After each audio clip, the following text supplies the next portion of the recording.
This video is for AQA A-Level Business Studies and it's to provide a summary of the topics involved in 3.10.2.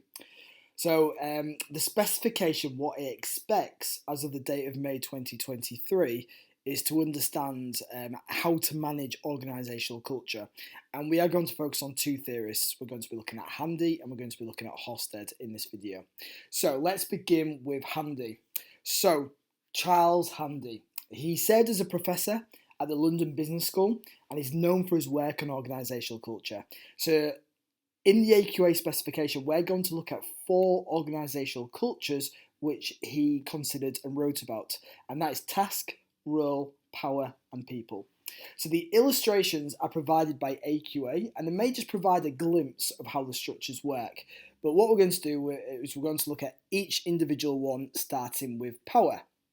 So power. What is power? The power culture is a type of organisational culture in which power is centralised in the hands of a few individuals or a single person at the top of the hierarchy or the core of the company. So in this type of culture, decision making is quick and efficient because there is one body that is making those decisions. So it's not actually bureaucratic because the core of the company just makes those decisions so they can quickly obviously instruct. It can, though, be prone to abuse of power and lack of diversity of perspectives, which is pretty obvious because there's only one group of decision makers. Now, Handy's power culture is most commonly found in, for example, family business, small entrepreneurial organisations, startups, where the emphasis is on a single strong leader or a small group of individuals who, again, make quick decisions without any consultation. So it can also be used in crisis situations where maybe the company's had to change the culture because decisive action is required. Right, the next one we're going to look at is role. So what is role culture?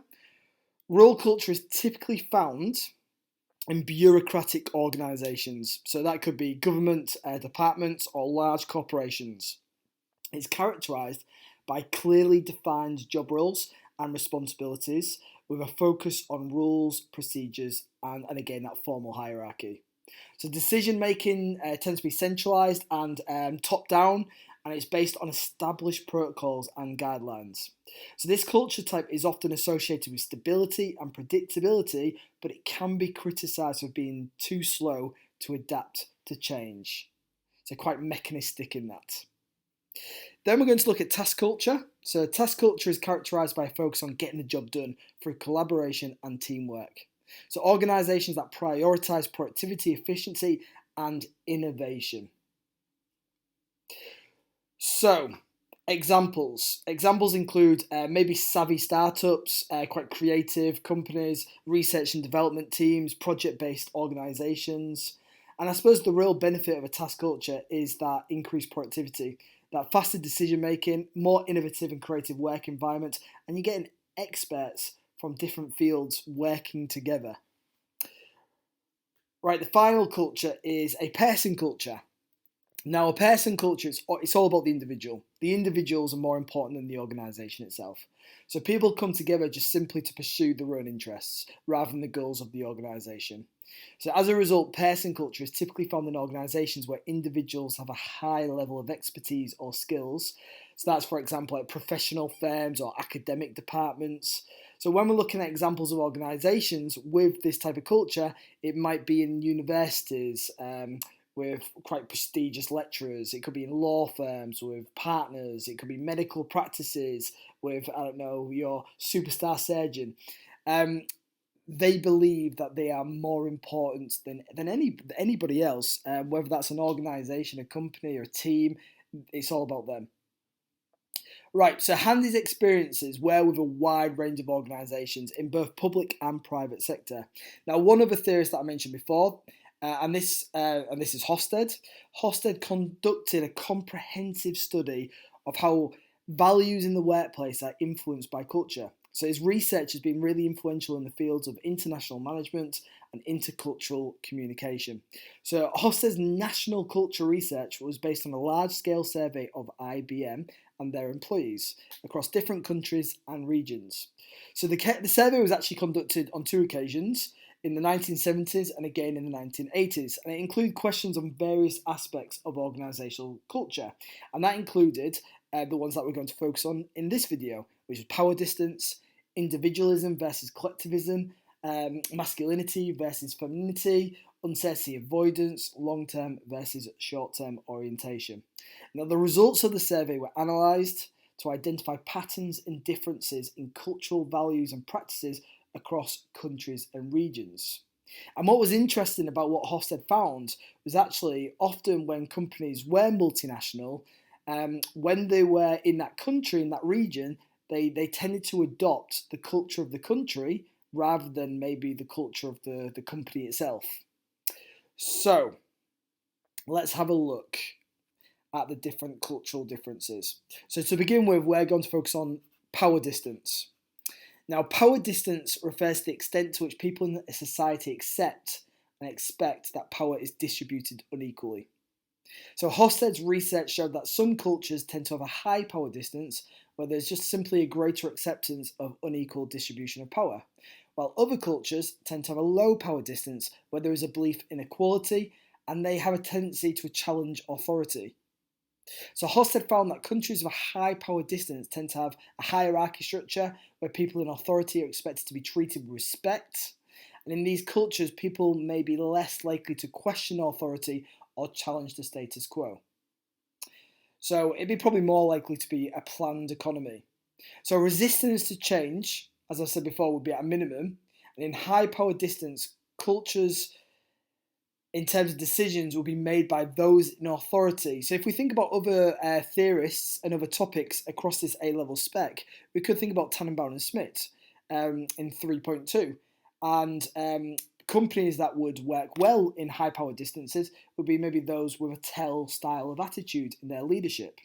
Whilst in lower power distance cultures, maybe that style of management wouldn't work, and actually maybe a more subordinate centered approach would be more effective. Okay, so the next one is uncertainty avoidance. Now, this relates to how much a society tolerates and deals with ambiguous or unknown situations. So in cultures with high uncertainty avoidance, there's a strong preference for rules, regulations, and structures to avoid this uncertainty and to simply minimize risk. So people in such cultures are more likely to feel anxious about change, be risk averse, and prefer a more structured work environment. So this means that there'll be more of a focus on planned strategies, hoping not to need emergent strategies. On the other hand, cultures with low uncertainty avoidance tend to be more comfortable with ambiguity, change. People in these cultures are generally more open to new ideas, they're more comfortable with risk taking, and less rule bound. So they're more likely to embrace change and are often more creative and innovative. And this, I suppose, will be aligned with an organic structure. Right, the next one, so individualism and collectivism. So this suggests that in cultures with high degree of individualism, people tend to prioritise their individual goals and interests over those of the group. So I suppose going back to Handy, it's similar to people. So an individualistic culture tend to value personal freedom, independence and self-expression, and people are often more likely to act in their own self-interests. So they'd be more interested in themselves rather than that of the collective. So again, that really does tie into Handy's person culture. So in contrast, cultures with low individualism and therefore higher collectivism, they tend to place more emphasis on group goals and harmony, and people are expected to prioritise the needs of the group over their own individual desires. Right, so if we go to now long-term orientation, this reflects how cultures perceive time and approach future-orientated goals. So what Hofstede found was that cultures that score high on long-term orientation tend to value perseverance, thrift, so being careful, and tradition, and are willing to sacrifice short-term goals for long-term success. So such cultures emphasise planning for the future and investing in education and training to achieve those long-term goals. So on the other hand, cultures that score low on long-term orientation tend to be more focused on the present and immediate gratification, so emphasising quick results and enjoying life in the moment.